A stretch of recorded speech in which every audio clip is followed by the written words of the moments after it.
Hello po sa inyong lahat. So, update ko po ng my Invisalign journey, day 15 to 21, third week. So, pareho pa rin yung experience ko na 1 week. Hindi pa rin normal yung pagmuya ko.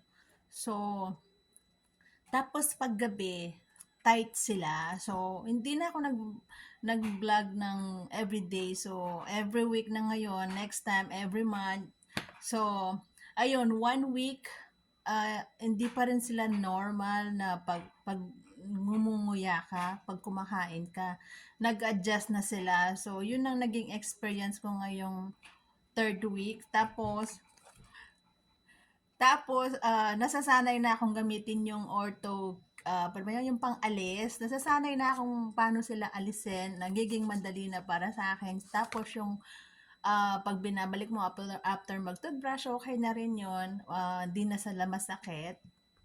Pero hindi madali talaga itong Invisalign, talagang madadayat ka. Kasi nga, pag gusto mong kumain, hindi ka makakain. Tapos, pag nagluluto ka, ngayon, pag nagluluto ako, tinatanggal ko na talaga sila. Kasi nga, hindi ko mainit yun. Baka maano yung mga trays ko. Yun ang inisip ko. Kasi, di ba, pag nagluluto ka, mainit yun.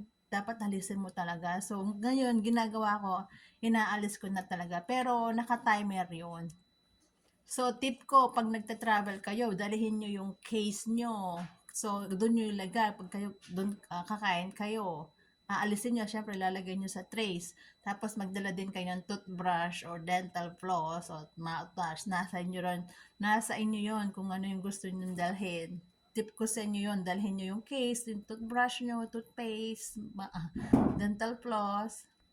Ayun ang update ko ng third week, yung day 15 to 21. So, like I said, sa gabi, nagta-tight sila. So, malaki na yung, ewan ko, nag-a-adjust na talaga sila. Paulit-ulit na lang ako. Pero gusto ko kayong i-update kung ano yung nagiging experience ko everyday. Tapos, yung mga nagpa-Invisalign na bago lang, mag-comment down below kayo kung may question kayo, susubukan kong sagutin. Tapos meron pala akong na-discover dun sa Invisalign app. Apply nyo yung may free case kayo tapos may free cleaning crystal kayo doon. So, sinubmit ko na yung sa akin. So, parating na sila. So, pwede nyong i-request yun. Free lang yon.